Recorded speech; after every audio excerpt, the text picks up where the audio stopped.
बड़ी खबर इस वक्त, बिहार में 2 डिप्टी सीएम होंगे, 2 उप मुख्यमंत्री होंगे। सुशील मोदी, रेणु देवी डिप्टी सीएम हो सकते हैं। यह इस वक्त की बड़ी खबर कि 2 डिप्टी सीएम, सुशील मोदी और रेणु देवी का नाम, बिहार में 2 डिप्टी सीएम होंगे। नीतीश कुमार कल इस्तीफा देंगे और उसके बाद 9वीं बार बतौर मुख्यमंत्री शपथ भी ग्रहण करेंगे नीतीश कुमार।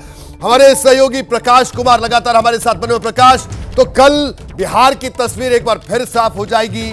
जो संशय थी, जो तमाम अटकलें थी, वो दौर भी खत्म होगा और अब बारी है कि जो नई सरकार बनेगी वो फॉर्मूला क्या है, और वो फॉर्मूले की तस्वीर भी अब धीरे धीरे सामने आ रही है कि 2 डिप्टी सीएम और मंत्रियों को लेकर भी तस्वीर धीरे धीरे साफ हो जाएगी। जी प्रकाश। देखिए, जो खबरें आई हैं और सूत्रों के हवाले से लगातार मैं दे रहा हूं रोहित, ये है कि सीएम नीतीश कुमार ही होंगे और उनके साथ 2 डिप्टी सीएम बीजेपी का होगा। तो बीजेपी में सुशील कुमार मोदी का नाम सबसे ऊपर है। हालांकि तारकिशोर प्रसाद पिछली दफे बने थे वो डिप्टी सीएम और उनके साथ में रेणु देवी थी, लेकिन तारकिशोर प्रसाद और सुशील मोदी दोनों एक ही जाति से आते हैं, एक ही तबके से आते हैं, इसलिए सुशील मोदी का नाम सबसे ज़्यादा सबसे आगे है और प्रबल है। इसके पीछे वजह नीतीश कुमार है। नीतीश कुमार जब अलग हुए थे तो उस वक्त उन्होंने ये बातें कही थी कि अगर सुशील मोदी सरकार में शामिल होते तो शायद वो ऐसी परिस्थिति नहीं आती, वो अलग नहीं होते, उनका तारतम्य बना रहता। सरकार और केंद्र के बीच में, पार्टियों के बीच में अब पहले जैसे मधुर रिश्ते हुआ करते थे, एक दूसरे से बातें होती थी, वो खत्म हो गई थी अरुण जेटली के जाने के बाद। तो एक पुल का काम सुशील मोदी कर सकते हैं और एक मैच्योर नेता के तौर पर भी सुशील मोदी की पकड़ रही है बीजेपी में, तो उनका नाम सबसे ज़्यादा प्रबल दावेदार के रूप में संभावित नाम में सुशील मोदी का आता है। और दूसरा रेणु देवी, क्योंकि अति पिछड़ी जाति से आती हैं, पिछले दफ़े भी वो महिला भी हैं, अति पिछड़ा भी है, तो जाहिर है कि इस कोटे में फुलफिल करता है। नीतीश कुमार, सुशील मोदी और रेणु देवी, ये तीनों नाम संभावित में से स्पष्ट है कि नीतीश कुमार की अगुवाई में सरकार होगी।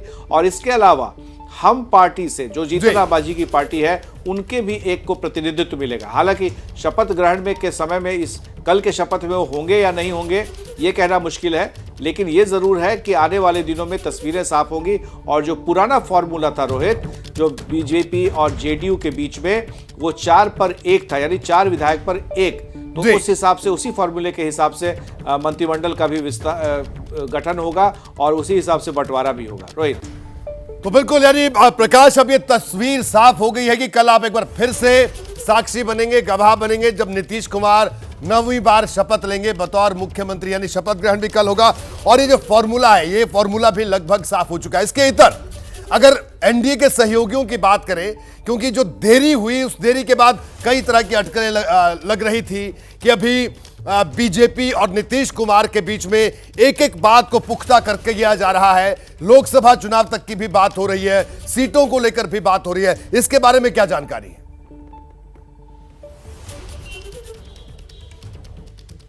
देखिए रोहित, एक बात तो स्पष्ट है कि नीतीश कुमार जो भी आ रहे थे इस गठबंधन में, तो उस वक्त ये तय हो गया था कि उनके सीएम पद पर कोई चर्चा नहीं होगी, कोई कॉम्प्रोमाइज़ नहीं होगा, ये स्पष्ट था। और ये भी स्पष्ट था कि 2025 तक, नीतीश कुमार जब 2020 में एनडीए से चुने गए थे, तो बीजेपी ने ऐलान किया था कि 2025 तक वो सीएम बने रहेंगे। तो जाहिर है कि लोकसभा चुनाव के मद्देनज़र और 2024 के लोकसभा चुनाव के बाद जब 2025 का चुनाव आएगा, तब तक नीतीश कुमार ही सीएम रहेंगे, ये तय है इन लोगों के बीच में। हाँ, ये ज़रूर है कि लोकसभा चुनाव के बाद क्या नज़रिया आता है, क्या उसमें बदलाव आ सकते हैं, ये फिर ये दोनों पार्टियां मिल बैठकर पूरी कर लेंगे, बातचीत कर लेंगे। लेकिन 2024 का लोकसभा चुनाव जीतना बेहद ज़रूरी है, बीजेपी के लिए भी और नीतीश कुमार के लिए भी। जैसे ही घड़ी का काटा दोपहर 2:30 पे आए, बबीता जी का दिल सास बहू साजिश के लिए मचल जाए।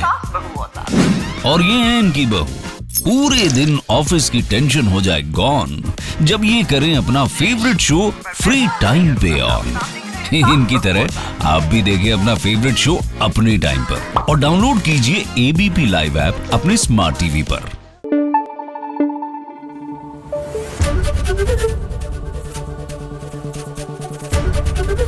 एबीपी न्यूज आपको रखे आगे।